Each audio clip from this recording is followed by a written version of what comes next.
TFW, that feeling when you want R&R but don't want the hassle of planning for an out-of-town trip.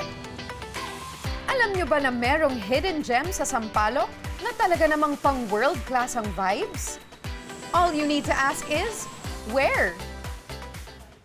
Rian, bakit? Parang pansin ko naka-resort dress ka, naka-sandal.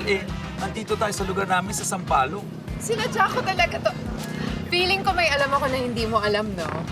Ay, nako.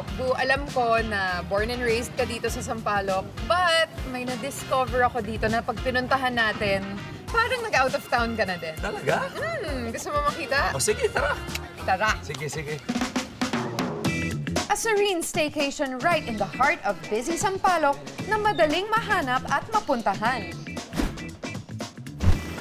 Mula Welcome Rotonda man o Espanya, ipin nyo lang ang Danea's Place. Unassuming sa labas, pero pagpasok mo sa loob, you'll be amazed with just how this resort hits different. Welcome po to Danea's Hello po, Place. kumusta po kayo? Ako po si SB. And ako po si Rian. Kat po. Kat. Lina po. Lina. Hey, nice to meet you. Nona, wow. Welcome to Danea's Pool House. Wow. Yan. Ang laki.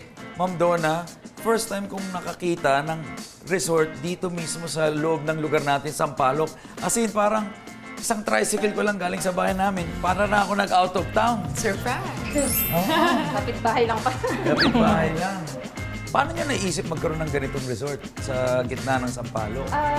Actually, hindi naman po siya planado. Unplanned po, tapos di ba nung dumating po yung pandemic, affected po yung mga negosyo namin. Kaya nag-isip po kami ng ibang way para ma-sustain po at maan namin yung mga tauhan namin. Nakakabilib naman, meron pala kaming resort dito mismo sa gitna ng Sampaloc. Yes! At feeling ko mas mapapabilib ka pag nakita mo na yung amenities dito ng resort. Gusto mo ba makita? Tara! Sige, thank you po. Ita-tour ko na po Thank si you so Sir. much! Thank you po.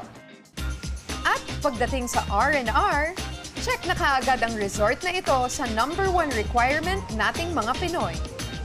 First and foremost, meron silang sariling KTV room. Joke room! Oh, hindi pwedeng mawala yan sa Okay. isang resort sa Pilipinas. Siyempre, ito yung pinaka-na-enjoy nating lahat, ang magkantahan. Parang may sarili siyang room na soundproof at naka-aircon pa. Yes. At saka, hindi ito naririnig ng neighbors, so talagang you can sing your heart out.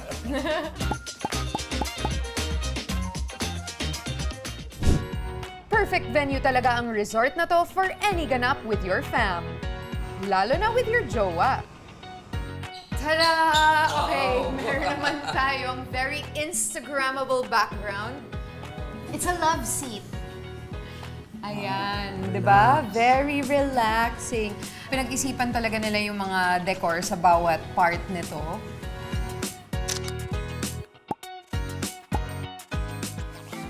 Okay, here we go! Wow! Oh, di ba? Wow!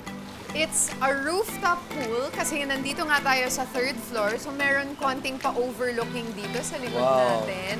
Andyan yung mga rooms, ang daming mga kasha. Parang perfect nga yung lalim ng pool na to. No? May pool, may jacuzzi, may overlooking. Rooftop pool party. In Sampaloc. In Sampaloc. Sampapa.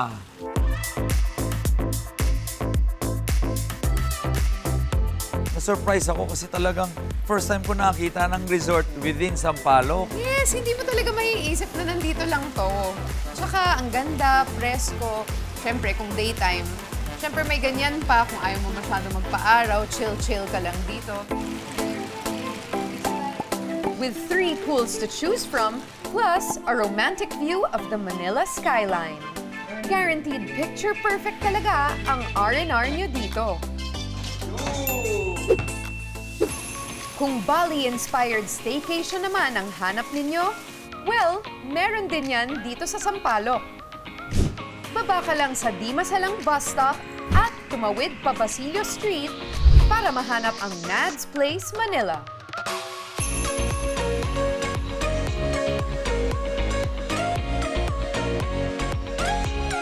Cozy rooms, an FYP and IG-worthy pool, plus a soundproof private bar. This staycation spot is another must-book destination here in Sampaloc. Pero kung mas local vibes ang peg nyo, this family-friendly staycation resort here in Sampaloc will make you feel like nasa La Union kayo. Ilang tumbling na lang mula sa Espanya o Lacson ay makakapag-relax na kayo sa LU. LU was actually derived po sa names namin magkakapatid, no? Sumakto yung pangalan namin na LU kasi yung concept and vibe po talaga namin. Sinadya po talaga namin siya na LU vibe. Kumbaga, maramdaman ng guests na pagpasok pa lang nila, wow, para kami nasa province and wala kami sa Manila. Yung buong place po nito is 300 square meters. Kaya hinati po namin siya into two para mas budget-friendly din siya. Ito pong Casa Junicio, mas mura siya kasi nga, as you can see here, yung pool niya is dipping pool. Then, sa other side naman po, yung Casa Sorel, mas malaki kasi siya. Pero basically, same na same siya. May rooms, same na ang amenities. Lahat ng mga pwede mong hanapin sa isang resort, kumpleto dito. Sobrang lapit lang, sobrang convenient. At may nakikita ko may isa pang additional pool dito Yeah. sa pinakataas. May pa-jacuzzi effect. Parang private jacuzzi dito sa rooftop. Na-inspire tuloy ako na pwede ka pala magkaroon ng sarili mong resort dito sa gitna ng Sampaloc. Bakit ka pa maghahanap sa labas? Eh kung meron naman dito, one tricycle away. Gaya nga ng sinabi ni SV, one tricycle away lang ang mga resort na ito dito sa Sampaloc. So, what are you waiting for? Summer's almost here and now's the perfect time to book your staycation. At dahil nandito ka sa lugar ko sa Sampaloc, makakalimutan bang dalhin kita sa pinakamasarap at paborito kong lugar dito sa De Los Reyes Street. Nandito yung mga pinakasikat na mga ihawan sa amin. Oh my goodness, naamoy ko na yung lahat ng mga food.